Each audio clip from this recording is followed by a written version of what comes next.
Bien le bonjour tout le monde, j'espère que vous allez bien. Euh, Aujourd'hui du coup, nouvelle vidéo. Et aujourd'hui du coup, je vais vous raconter un petit peu tout ce qui se passe dans ma vie, ou du moins tout ce qui s'est passé dans ma vie ces 6 derniers mois. Donc, attendez, janvier, février, mars, avril, mai, juin, juillet. On peut dire sur ces 7 derniers mois, histoire que vous puissiez comprendre pourquoi est-ce que du coup, euh, pour moi c'est... enfin, c'est un peu, en ce moment, vous voyez, c'est un peu le bateau qui est en train de couler. Je suis clairement en burn-out parental. Voilà, les mots sont posés, pardon. Comme ça, on sait dans quoi on part. Mais du coup, je vais vous faire tout le récapitulatif de toute cette demi-année qui s'est écoulée. Et je pense que, parce que moi déjà de 1, j'ai besoin d'en parler. Et de 2, ça vous permettra un petit peu voilà, de voir que euh, je, je pensais naïvement que 2026 allait être une super bonne année pour moi. Et ça a été littéralement un enfer. Voilà. On y va, c'est parti. Alors, déjà, premier élément, au mois de septembre dernier, donc ça date de 2025, mais en septembre dernier, du coup, j'ai perdu ma grand-mère. Voilà. Donc, ma grand-mère du côté paternel, sachant que mon grand-père était décédé 3 ans auparavant. Du coup, du côté de mon père. Donc, un petit peu pour vous dire, du côté de mon père, à part un cousin, je n'ai plus personne. Voilà. Ça a été pour moi terrible de perdre ma grand-mère. Parce que du coup, ça a scellé un petit peu la fin euh, du côté de mon père. Parce que du coup, comme j'étais en train de vous expliquer, j'avais du coup, enfin, mon père avait un frère qui est décédé il y a 7 ans. Ça a été terrible pour moi parce que c'était quelqu'un avec qui, enfin, quelqu'un que j'aimais énormément. Et ça a été un décès soudain. Mon grand-père, n'ayant pas supporté la mort de son fils aîné, a décidé par la suite du coup de se laisser mourir. Et du coup, bah, ma grand-mère, elle a suivi du coup quelques années après.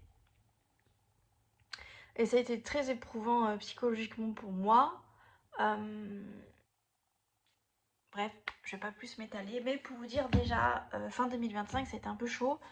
On a passé notre premier Noël en fait. Notre premier Noël bah, sans elle. Euh, Contrairement à mon grand-père qui, voilà, quand il a décidé de se laisser mourir, après il a complètement perdu la tête. Ma grand-mère, elle a eu sa tête jusqu'à la fin, donc ça a été encore plus dur. Voilà. Bref. Donc autant vous dire que bon, la fin d'année, elle était un peu dure. Beaucoup. Donc voilà, donc autant vous dire que je m'étais dit 2026, c'est bon, quoi, voilà, on va faire table rase et ça va être positif. Et finalement, c'est là où pour moi ça a commencé à être un peu l'enfer. Puisque je vais essayer de pas tout mélanger, mais en gros, si vous voulez, ça fait 1 an que je n'ai plus travaillé, puisque mon dernier contrat s'est arrêté le 4 juillet, et du coup, depuis le 4 juillet de l'année dernière, je ne travaille plus. Donc j'ai eu des périodes où j'ai eu du chômage. Alors ne pensez pas qu'on gagne des milliers des cents, j'avais 500 euros de chômage, les gars. Voilà. Euh, donc j'avais mon chômage. Et ensuite j'ai eu une période très très très très dure financièrement, parce que la CAF m'a gelé tous mes droits. Donc APL, en fait, toutes les aides de la CAF que j'avais, tout m'a été gelé. Et là, vous êtes en train de me dire, c'est sans doute parce que tu as fait une erreur. Accrochez-vous, c'était absolument pas pour ça. En fait, si vous voulez, en début d'année, comme ça faisait X temps que j'étais déclarée comme mère célibataire, ils m'ont fait un contrôle. Voilà, en gros, ils m'ont envoyé une feuille que je devais remplir. C'est ce que j'ai fait. Feuille que j'ai renvoyée tout de suite. À chaque fois, de toute façon, quand j'ai des papiers CAF, je les renvoie illico presto. Parce qu'on sait que les délais de traitement sont longs. Et en fait, si vous voulez, j'ai reçu un coup de téléphone de la part d'un gestionnaire CAF en me demandant quelques précisions par rapport à ce que j'avais rempli. Et excusez-moi. Et je lui donne tout ce qu'elle me demande. Donc elle me dit parfait, nickel, c'est noté. Votre dossier va être traité, votre contrôle va être traité. Voilà, j'ai juste voilà, des petites choses à compléter. Et je devais, je crois, lui renvoyer quelque chose. J'ai fait ça dans la minute. Voilà, je devais lui renvoyer mon argent placé. Voilà. Donc c'est ce que j'ai fait. Excusez-moi. Eh bien, devinez quoi, cette personne n'a jamais traité mon dossier. Et ça, c'est pas noté sur votre compte. Voilà. Ça, vous vous rendez compte au moment où vos droits CAF sont suspendus. Et c'est ce qui m'est arrivé, puisque arrivé en mars, je me rends compte que tous mes droits sont suspendus. Et là, je me dis, qu'est-ce qui se passe? Je les appelle. Et de là, on me dit qu'en fait, j'ai eu un contrôle. En fait, si vous voulez, excusez-moi, je pars un peu dans tous les sens. Je leur envoie un mail. De là, le mail, il est clairement pas clair. Du coup, je décide de les appeler. Et de là, du coup, on me dit qu'en fait, j'ai eu un contrôle en janvier et qu'ils comprennent pas parce que j'ai donné tous les éléments. Donc, ils fouillent un peu et ils se rendent compte qu'en fait, le dossier n'a pas été traité. Et ce qui explique entre autres pourquoi est-ce que j'ai plus d'APL, pourquoi est-ce que j'ai plus d'allocation familiale, bref, j'ai plus rien. Et donc, du coup, ils me disent qu'ils vont voilà, ils vont me réguler mon dossier. Je vous le donne en mille, ils m'ont pas régulé mon dossier. Donc j'ai dû prendre rendez-vous avec un conseiller CAF. Et en plus de ça, j'avais demandé, pour ceux qui s'y connaissent un peu, qui ont des enfants, enfin qui est séparés du père, vous savez que la CAF, il y a aussi la branche ARIPA. Donc l'ARIPA, c'est pour les pensions alimentaires. Et moi, il faut savoir que depuis janvier, j'ai une pension alimentaire qui est littéralement ridicule, puisque j'ai 50 € de pension alimentaire, et que la CAF ne me complétait pas non plus. Donc j'avais fait des demandes auprès de ARIPA, et encore une fois, le dossier n'avançait pas. Donc quand je suis allée voir ce fameux conseiller, je lui ai demandé à ce que ARIPA se bouge, parce que 50 € par mois, c'est clairement pas possible pour moi, d'autant plus que mes droits CAF sont suspendus. Elle, quand elle a vu ça, elle a littéralement pété un câble, et elle m'a dit, vous inquiétez pas, je vais m'en occuper, et je vais faire passer votre dossier en urgence. Voilà. Je ressors de ce rendez-vous-là, je suis un peu soulagée, parce que je me dis, enfin, on m'a entendu. Et de là, il se passe encore plusieurs semaines sans que j'ai zéro nouvelle. De là, je les rappelle une nouvelle fois pour leur dire, pour expliquer que normalement mon dossier va être traité en urgence, c'est ce qu'on m'a dit. On me l'a dit par téléphone et j'ai revu une conseillère qui m'a dit la même chose. De là, soi-disant, au vu de ce que j'ai dit à la personne que j'ai eu de nouveau au téléphone et de par, je pense, les mots ou ce qui était noté sur mon dossier, elle a enfin fait passer mon dossier en urgence. Et du coup, ma situation CAF est redevenue plus ou moins à la normale en avril-mai.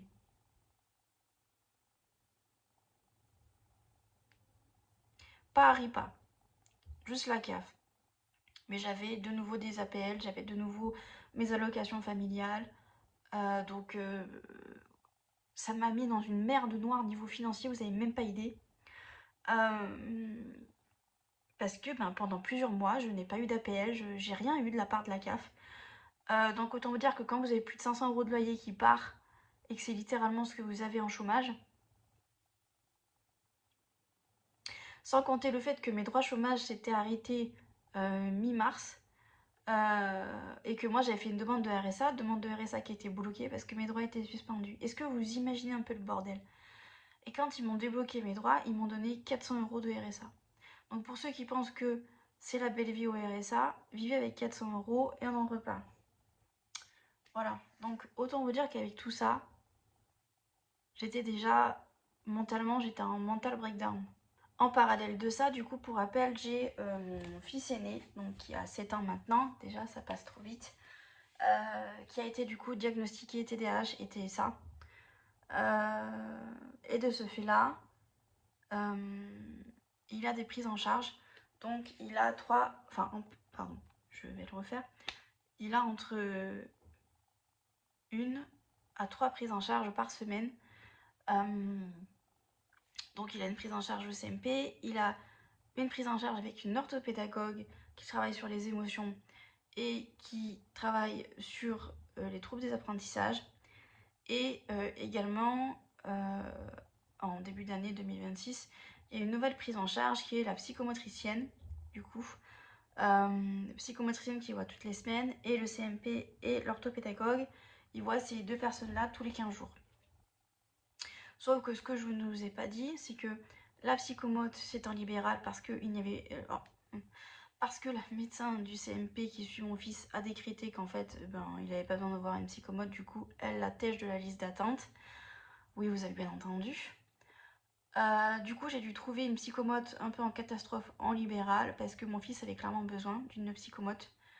Elle a fait un bilan, donc j'avais encore un énième bilan qui, encore une fois, tendait vers un TDAH.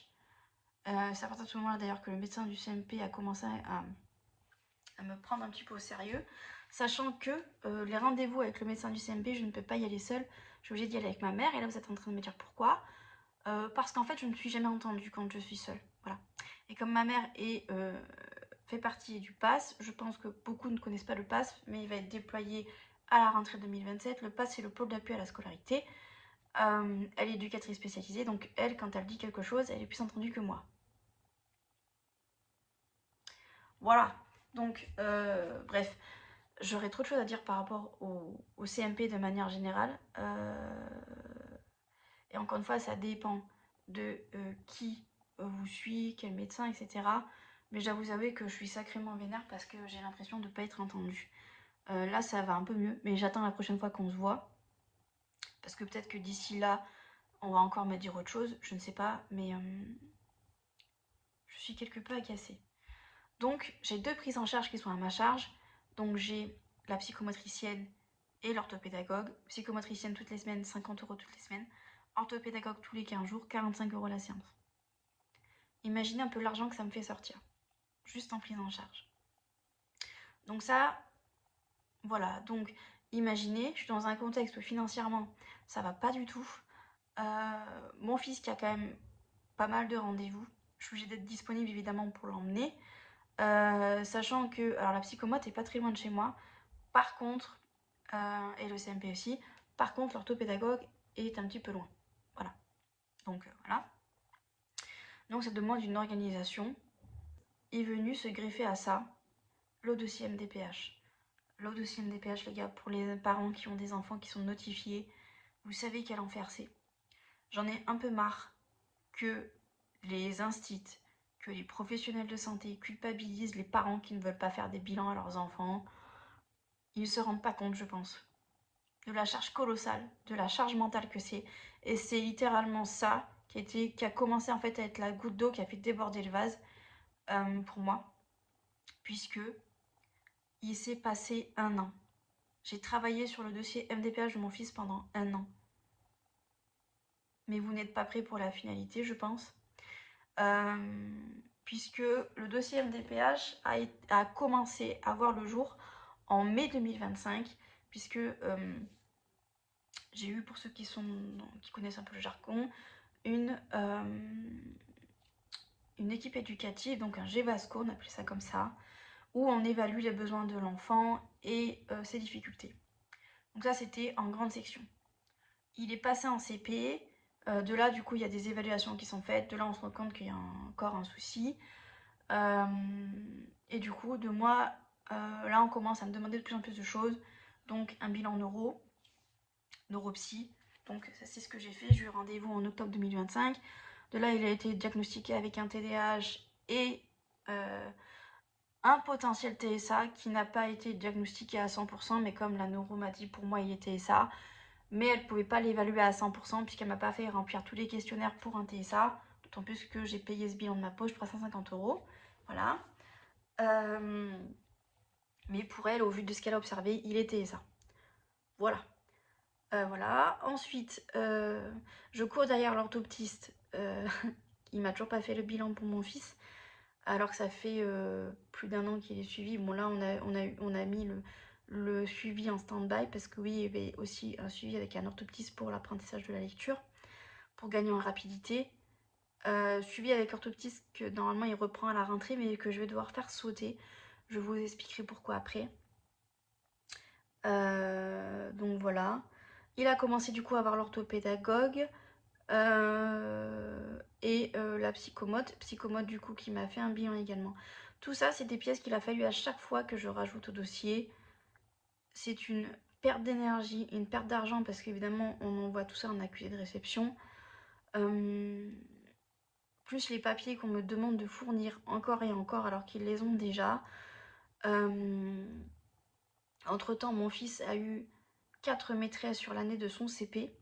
Donc pour un enfant autiste, je peux vous assurer que ça a été cataclysmique parce qu'il n'arrivait pas à créer de lien avec sa maîtresse, c'était très très compliqué. Il avait très peur d'aller à l'école. Il voulait aller à l'école que pour voir ses copains et rien d'autre. Et il attendait qu'une seule chose, c'est qu'on aille un rendez-vous. Voilà. Parce que voilà, il savait, il ne se repère pas dans le temps, mais il savait que dans la semaine, il avait au moins 1 ou 2 rendez-vous. Donc, il attendait ses rendez-vous avec grande impatience. Voilà. Du coup, pour vous terminer un peu tout ça, j'ai eu de nouveau une réunion Gevasco. Il me semble que c'était fin mai ou début juin, je ne sais plus. Pour appuyer une réorientation en classe Ulysse pour mon fils. Parce que du coup, on arrivait en fin de CP, il avait un niveau début CP, ce qui est extrêmement problématique. Donc, a été demandé du coup à la MDPH une AESH et une réorientation en classe Ulysse. Et moi, j'avais demandé du coup une aide financière parce que du coup, j'ai quand même 2 suivis à ma charge, sachant que je suis toute seule à gérer mes 2 enfants. J'ai pas de mec, vous voyez, donc j'ai personne qui habite avec moi, enfin j'ai personne qui m'aide financièrement, vous voyez.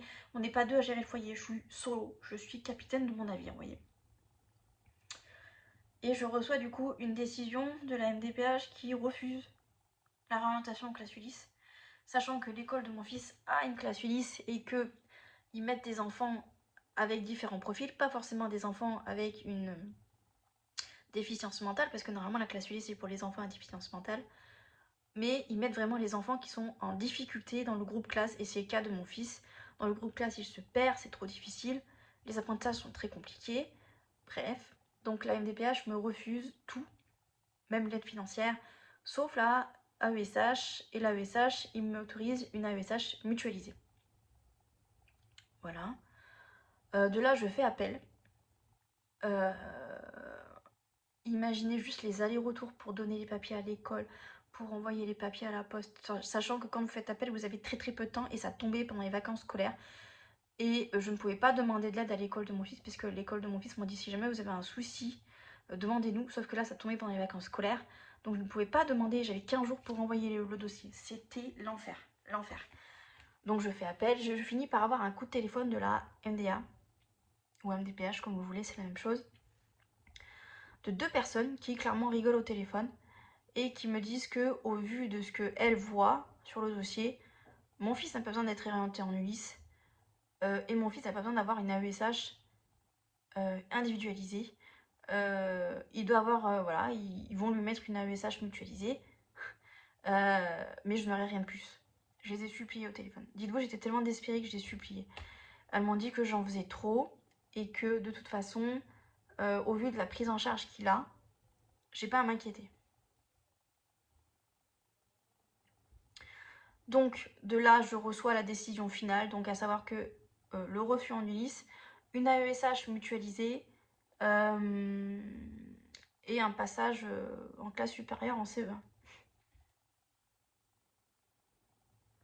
Puisque j'ai su ça en allant voir du coup l'école de mon fils pour leur donner le papier. De là, on m'annonce quoi? On m'annonce que l'établissement ne peut pas faire de redoublement pour les enfants qui sont notifiés. C'est la MDPH, parce que moi du coup c'était une demande que j'avais fait au préalable. C'est la MDPH à partir de maintenant qui décide pour un redoublement. L'établissement ne peut plus rien faire. Voilà, c'est super. Et deuxième chose que j'apprends, c'est que mon fils n'est pas prioritaire pour une AESH. Je pense que vous savez, les enveloppes diminuent partout, dont les enveloppes pour les AESH. Mon fils n'est pas prioritaire. Pourquoi il n'est pas prioritaire? Parce que son AESH est mutualisé. Mutualisé, qu'est-ce que ça veut dire? Ça veut dire qu'en gros, il peut avoir peut-être 1 heure, une AESH par semaine, 2 heures, 3 heures, 4 heures. Voilà. Il n'est pas prioritaire. Puisque les enfants qui sont prioritaires, c'est les enfants qui ont une AESH individualisé, donc une AESH qui est présent en permanence. C'est ce que j'avais demandé pour mon fils. Et comme la MDPH m'a dit, voilà, quand ils m'ont appelé, ils m'ont dit nous, notre but, c'est que votre enfant il gagne en autonomie. Donc, on va pas lui mettre une AESH individualisée. Imaginez, vous avez construit un dossier pendant 1 an, vous avez fait des bilans, vous ne venez pas sans rien. Tous les professionnels pointent vers la même chose. Mon fils a un trouble anxieux généralisé.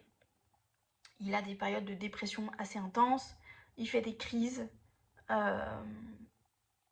Pour lui, l'univers scolaire, c'est un environnement qui est hyper stressant, qui lui demande beaucoup de concentration, sachant qu'elle a une concentration extrêmement limitée.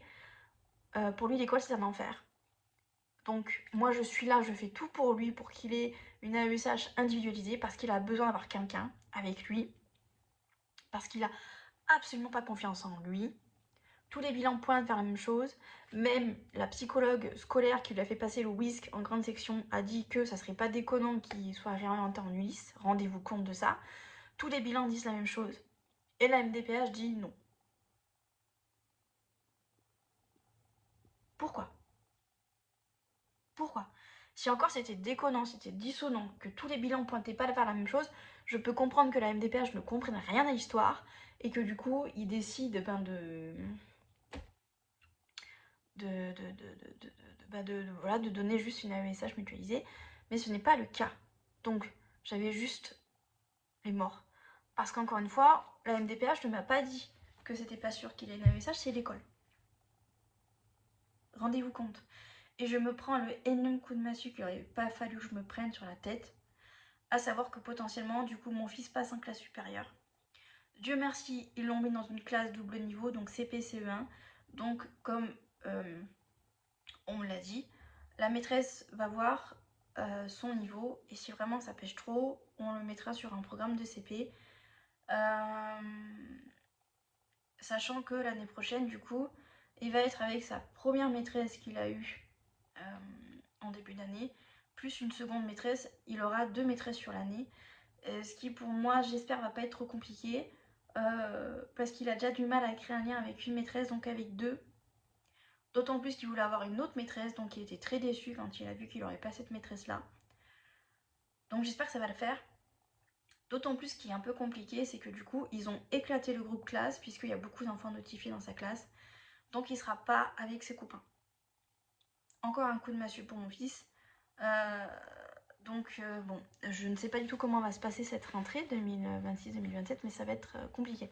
Donc voilà, ça c'était du coup pour le côté, on va dire, administratif. Donc j'étais complètement sonnée, même si j'étais contente parce que le dossier est fait, il est notifié, même si j'ai pas tout ce que je veux, il y a au moins quelque chose qui avance pour lui. Mais j'étais en mental breakdown, clairement, après tout ça, après cette année qui a été forte en émotions, il n'y a pas d'autre chose à dire. Et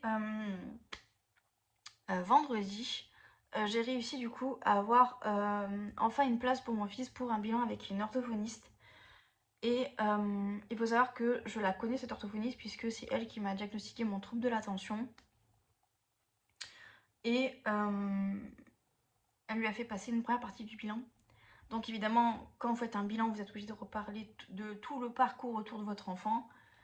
Et de là, elle commence à lui faire passer les tests et elle me dit, même si on n'a pas fini, elle lui a fait faire 3 exercices et elle m'a dit clairement, il va y avoir besoin de séance. Et elle m'a dit clairement le traitement, parce que c'est un truc que j'avais abordé avec le médecin du CMP, à savoir un traitement pour son trouble de l'attention et son hyperactivité. Et elle m'a dit clairement que c'était totalement légitime, puisque les apprentissages pour lui, c'est trop compliqué. Ça le met trop, entre guillemets, en danger émotionnel. Il n'arrive pas à rester en place sur sa chaise, il bouge tout le temps. C'est trop compliqué, il est toujours là en train de se décourager, en train de dire non je veux pas, non je vais pas y arriver. C'est trop compliqué pour lui.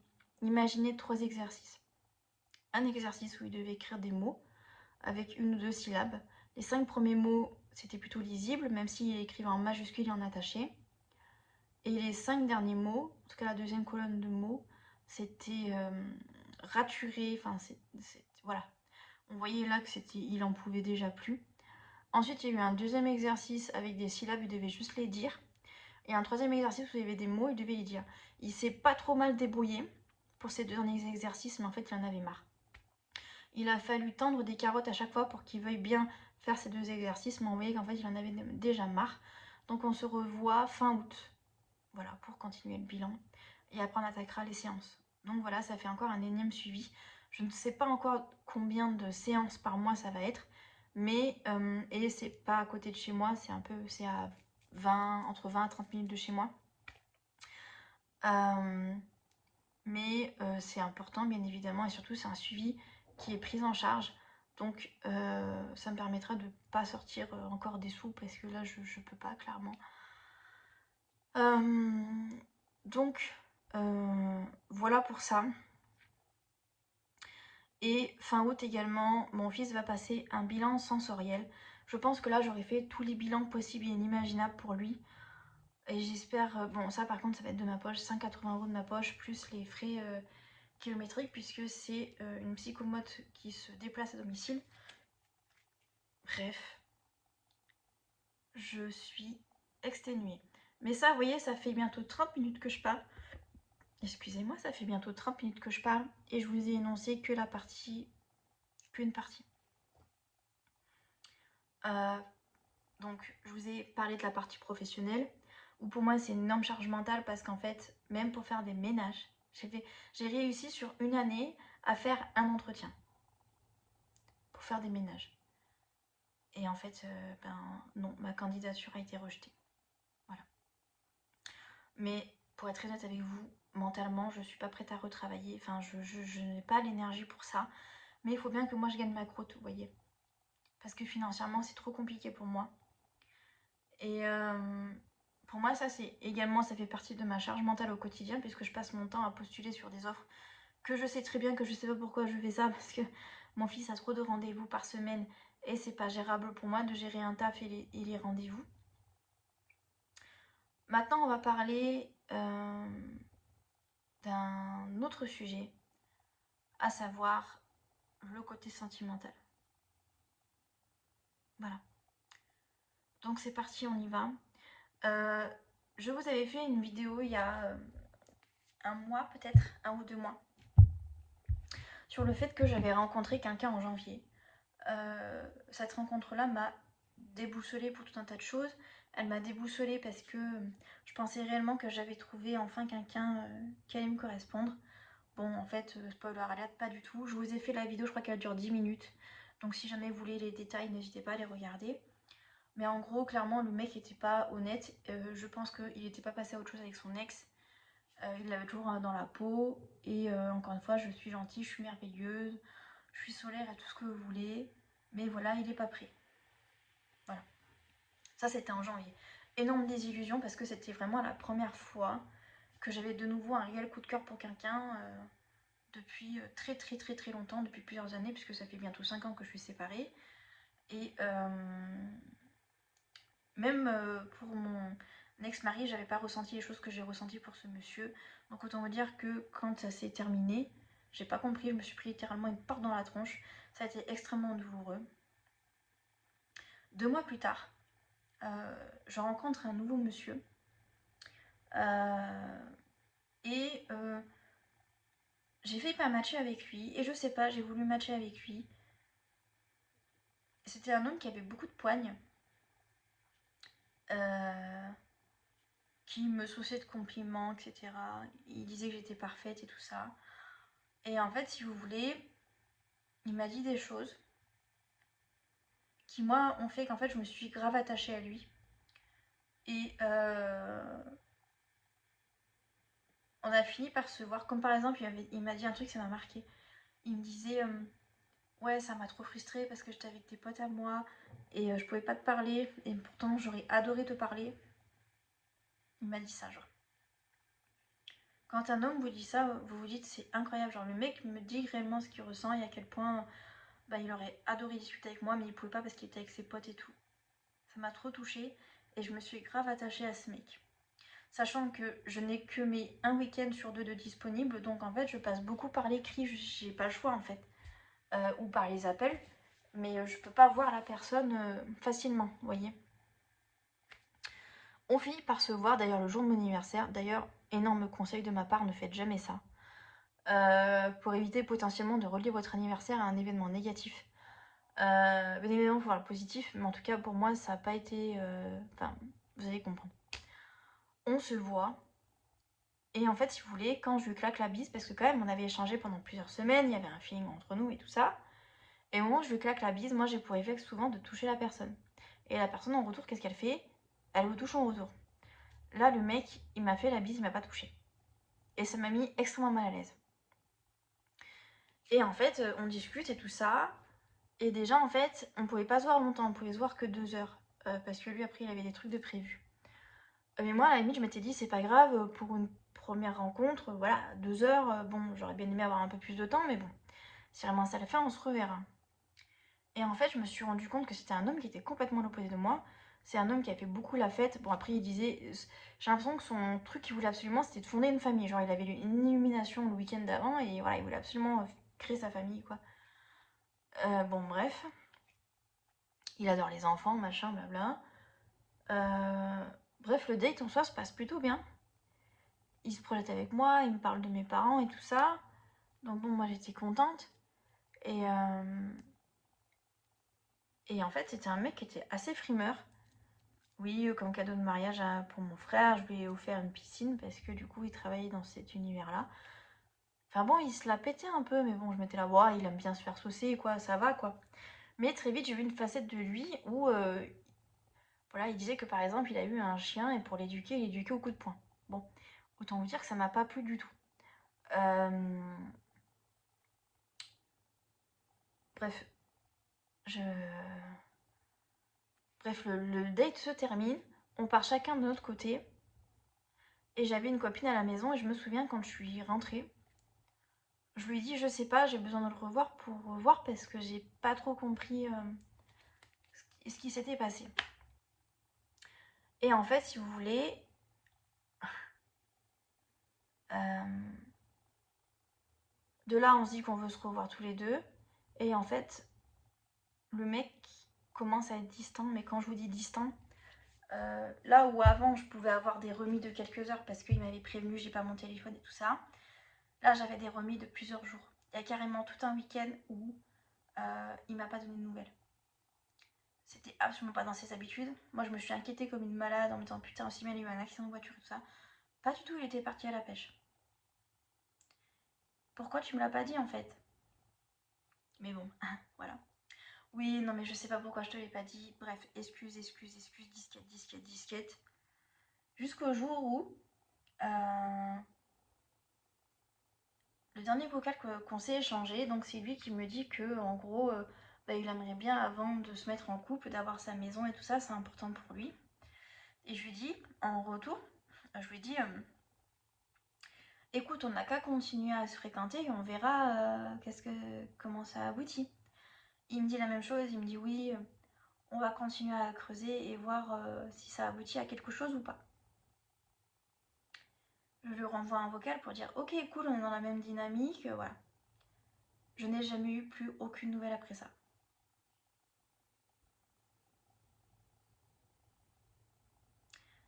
Je vous laisse intégrer ce que je suis en train de vous dire. C'est-à-dire que je n'ai plus eu aucune nouvelle de sa part. Il a bien reçu mon message, il n'a jamais ouvert mon vocal.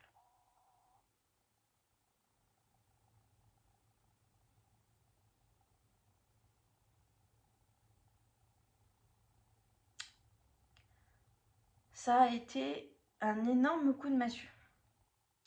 Je vous le dis, voilà, une énième fois.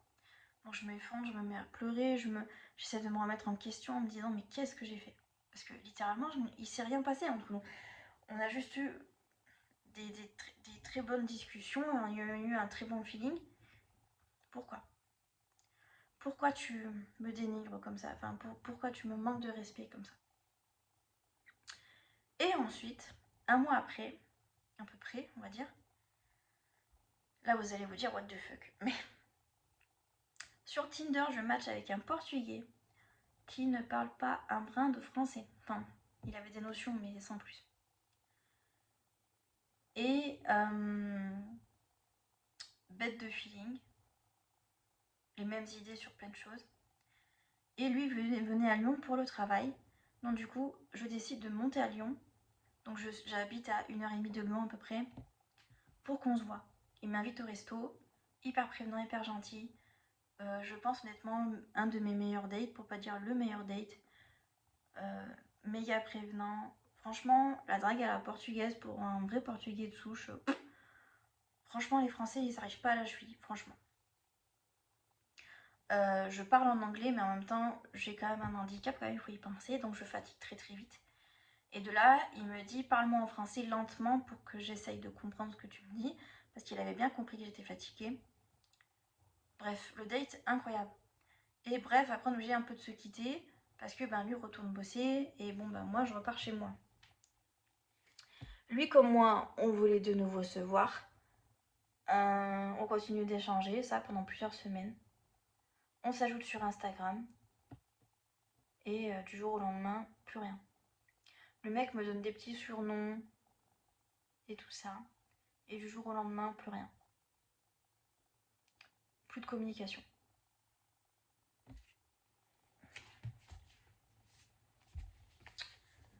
Donc voilà, un énième truc qui tombe à l'eau. Moi, encore une fois, je m'accroche un petit peu. Et encore une fois, c'est la désillusion. Pour moi, là, c'est... Voilà, je voulais plus entendre parler d'hommes, j'en avais marre. Et puis, je rencontre un énième mec.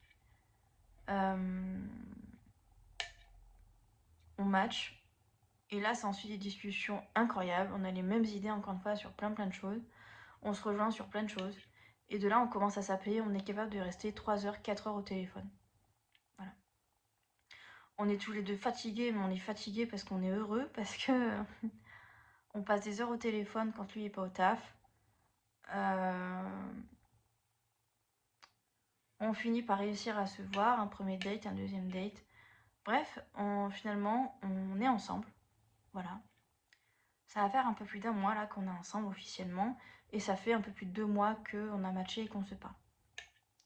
Et là, vous allez me dire, à travers l'écran, bah, je te trouve pas trop emballée quand même. Pour quelqu'un qui est en couple et qui est censé être heureuse. Je n'ai plus de nouvelles de cette personne depuis jeudi matin.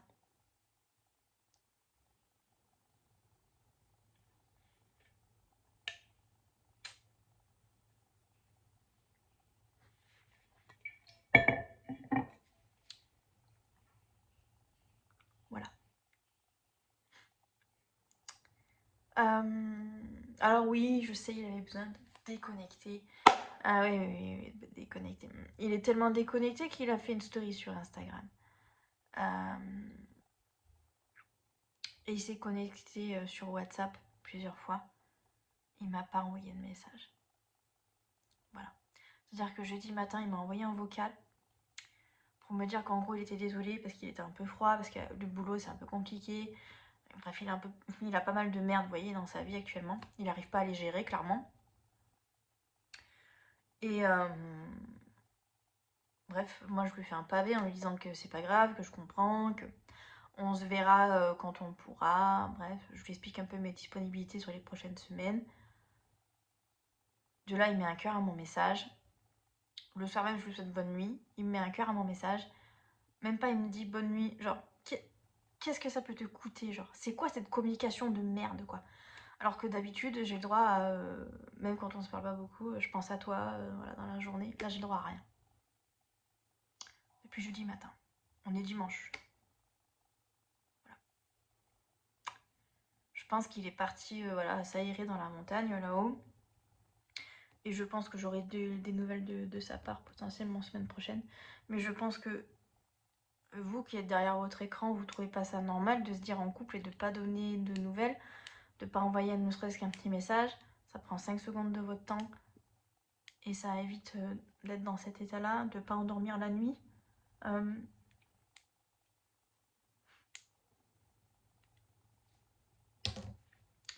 Parce que vous voyez, encore une fois, je suis comme ça, vous voyez.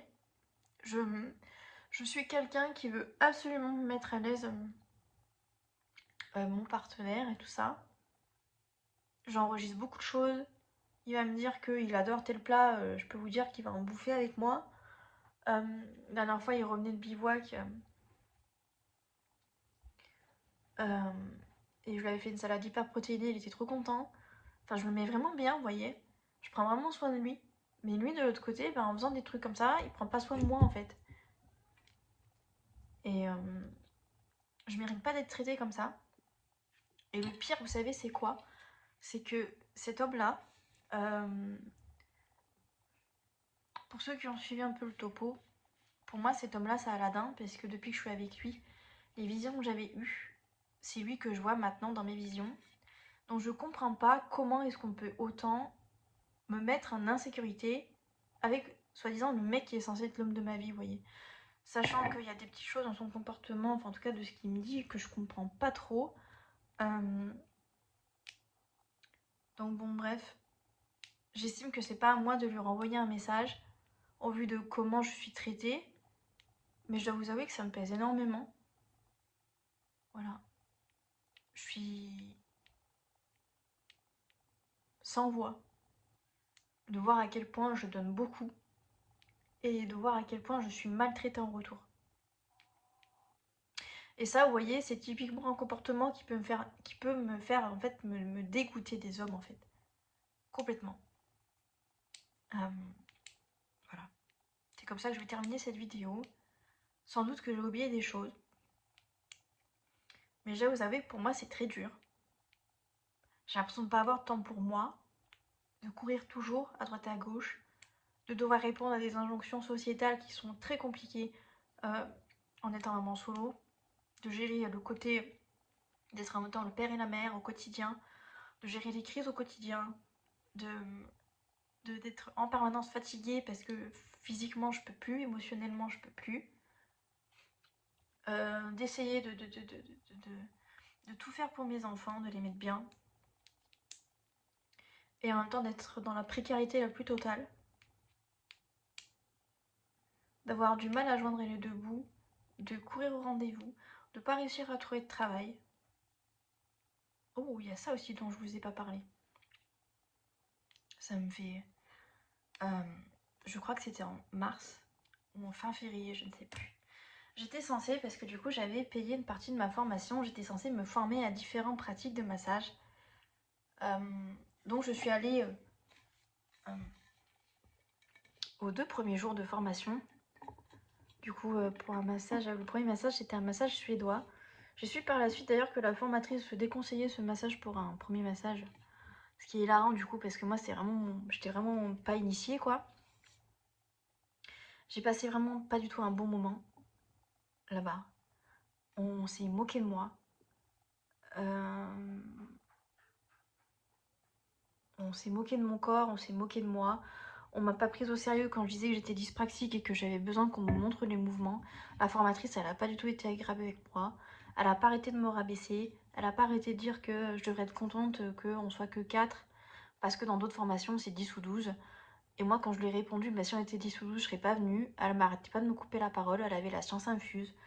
Donc autant vous dire que j'ai arrêté. Si vous voulez, on avait 2 jours de formation, plus le jour où on passait le diplôme. Je suis pas allée au 3e jour.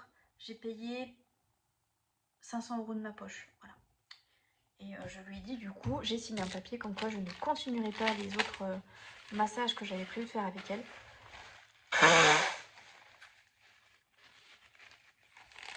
Parce que, voilà quoi, c'était pas possible.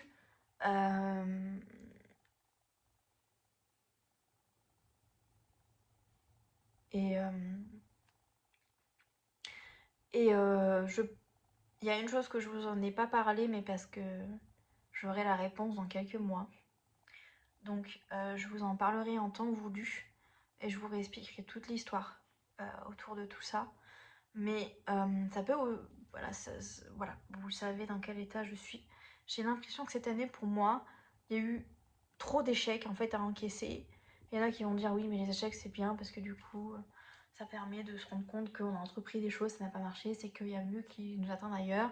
Oui, je suis d'accord, mais quand vous essuyez échec sur échec, que ce soit professionnellement, sentimentalement, euh, et sur d'autres voilà, d'autres domaines, bah, au bout d'un moment, même la plus petite des victoires, vous la voyez même plus parce qu'en fait, elle se fait complètement englober par tous les échecs que vous avez dû subir. Et pour moi, c'est compliqué. Et je me dis que là, on est à peine à la moitié de l'année et je dois tenir encore des mois et des mois pour arriver en fin d'année. Et c'est dur. Voilà, c'est dur. Bref, cette vidéo n'aura pas été très positive, je m'en excuse. Mais voilà, au moins c'est dit, c'est fait. Au vu de la longueur de la vidéo, du coup, je vais la poster. Voilà, et je laisserai 2 semaines de battement avant une autre vidéo. Voilà. Sur ces bonnes paroles, merci de m'avoir écouté. J'espère que pour vous, la canicule est pas trop horrible à encaisser. Je dois vous avouer qu'ici il fait très chaud et que c'est pas forcément évident pour nous, mais comme beaucoup, surtout pour les animaux. J'ai une énorme pensée pour les animaux. N'habitant pas très loin du Diois, vous l'avez potentiellement vu, mais on a eu un énorme feu et actuellement le feu n'est toujours pas maîtrisé, enfin, en tout cas pas éteint. Un feu qui a ravagé du coup plus de 4000 hectares, ce qui est énorme pour nous. On n'a jamais eu un feu aussi colossal. Donc évidemment ça brûle dans les Pyrénées, ça brûle partout, c'est un enfer. On parle beaucoup des populations civiles, mais on parle jamais des animaux et c'est les premiers à devoir s'acclimater finalement aux conséquences de nos actes à nous. Donc je suis très très peinée pour tout ça. Bref, sur ces bonnes paroles les gars, je vous laisse, je vous fais d'énormes bisous et je vous dis à très vite dans une prochaine vidéo. Bisous tout le monde.